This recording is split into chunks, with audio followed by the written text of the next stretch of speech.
Hello and welcome Ascent academy school online classes में आपका स्वागत है। आइए शुरू करते हैं। आज हम सेकंड चैप्टर राइमिंग इंक तुकांत स्याही पढ़ेंगे।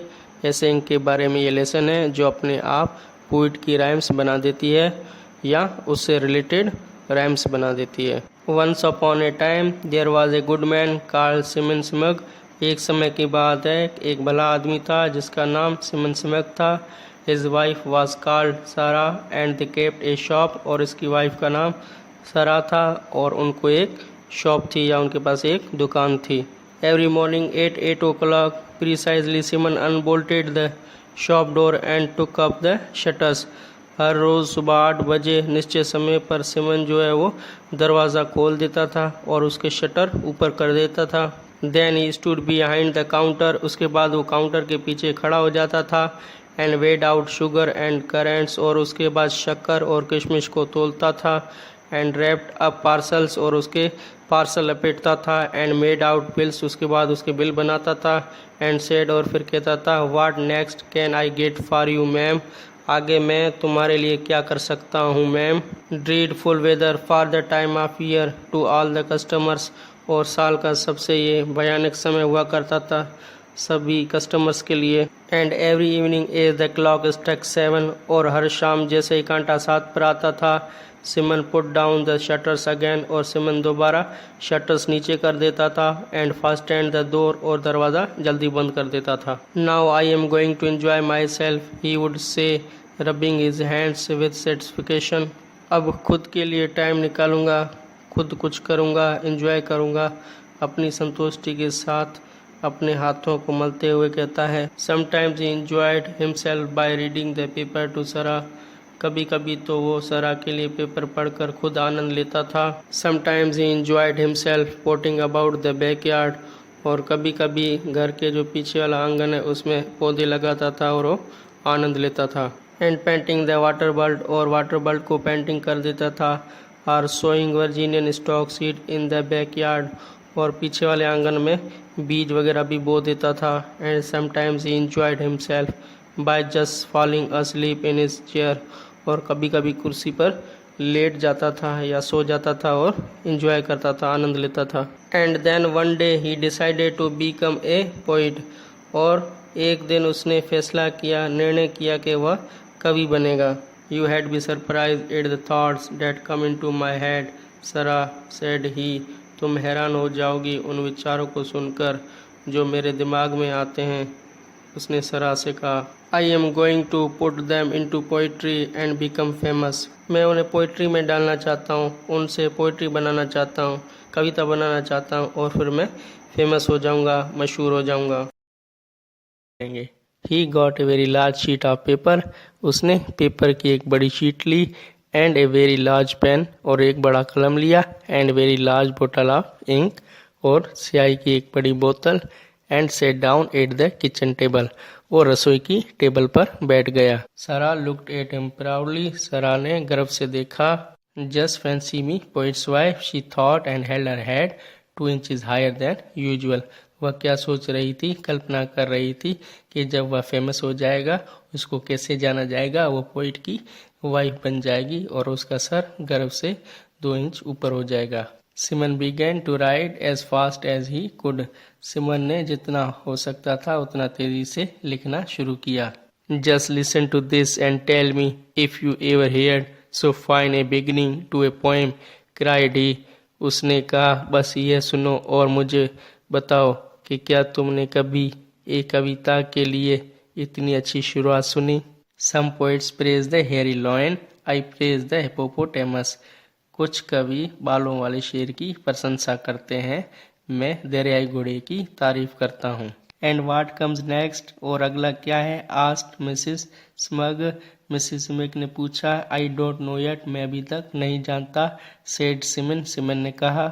आई haven't had time to find a rhyme. मेरे पास तुक ढूंढने का समय नहीं है, राइम ढूंढने का समय नहीं है। He sat at the table and thought and thought and thought. वह टेबल पर बैठा और सोचा और सोचा और सोचा। He bite the end of his pen to shreds. उसने अपने कलम का अंत शेरियों से किया, यानी कि कलम के अंत में जो सिरा होता है वो उसको खाने लगा। He found a box of nibs and tried them all. उन्हें निब का एक बॉक्स मिला और उन सभी को आजमाया. He rumpled his hair and inked his face and made scribbles and patterns all round the edge of the paper. उसने अपने बालों को रगड़ लिया और अपने चेहरे पर स्याही लगाई और कागज के किनारे सभी गोलियों और पैटर्न बनाए. But it was of no use. लेकिन यह किसी काम का नहीं था. I don't believe there a rhyme to hippopotamus in any language under the sun.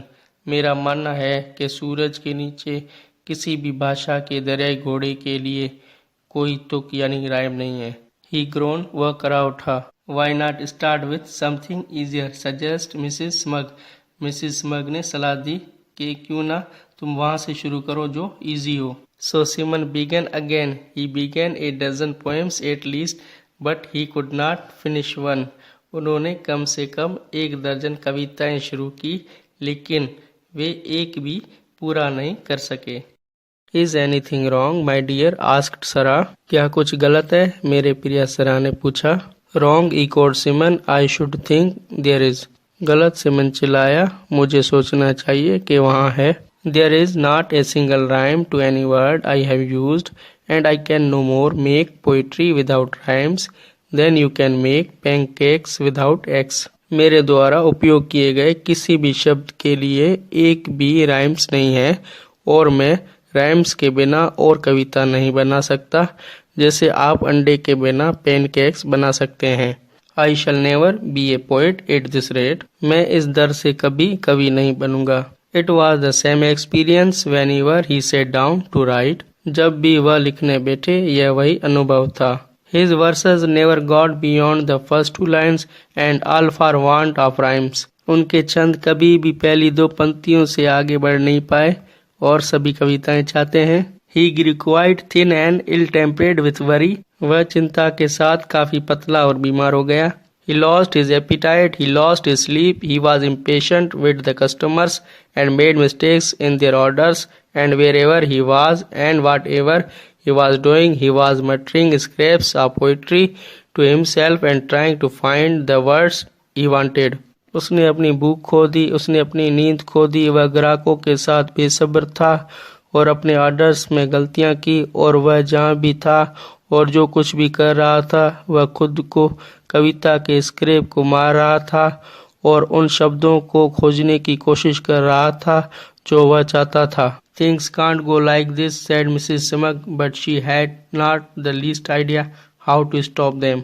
चीजें इस तरह नहीं चल सकती, मिसेस स्मिग ने कहा, लेकिन वह कम से कम विचार नहीं था कि उन्हें कैसे रोका जाए. Then she saw the advertisement for rhyming ink. फिर उसने राइमिंग इंक की एडवर्टाइजमेंट या एड देखी. Important to poets, it began. कवियों के लिए महत्वपूर्ण ये शुरू किया. Here is the most wonderful invention of the age. यह उम्र का सबसे अद्भुत आविष्कार है. Just dip your pen in rhyming ink, only 10 shillings a bottle, and you cannot help writing poetry. बस अपने कलम को राइमिंग इंक में डुबोइए और अपनी कविता लिखने में मदद नहीं कर सकते. इसके कहने का मतलब है कि जैसे ही आप कलम को राइमिंग इंक में डुबोगे तो लिखते समय वह खुद ब खुद कविता उत्पन्न करेगा. If our ink fails to find a rhyme to any word in the dictionary, your money will be refunded. अगर हमारी स्याही शब्दकोश में किसी भी एक शब्द के लिए कविता खोजने में विफल रहती है तो आपका पैसा वापस कर दिया जाएगा. Now if that isn't exactly what Simon wants, she cried and she sent for some ink immediately. अब अगर ऐसा नहीं है तो सिमन क्या चाहता है, वह रो पड़ी और उसने तुरंत कुछ स्याही भेज दी. She did not tell Simon anything about it, of course, for she felt sure he would not feel like a real poet if he knew his rhyme came out of a bottle instead of out of his head.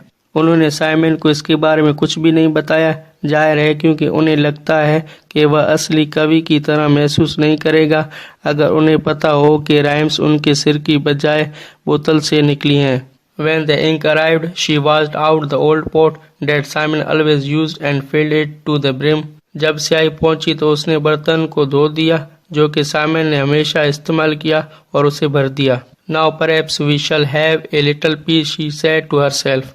अब शायद हमें थोड़ी शांति होगी, उसने खुद से कहा.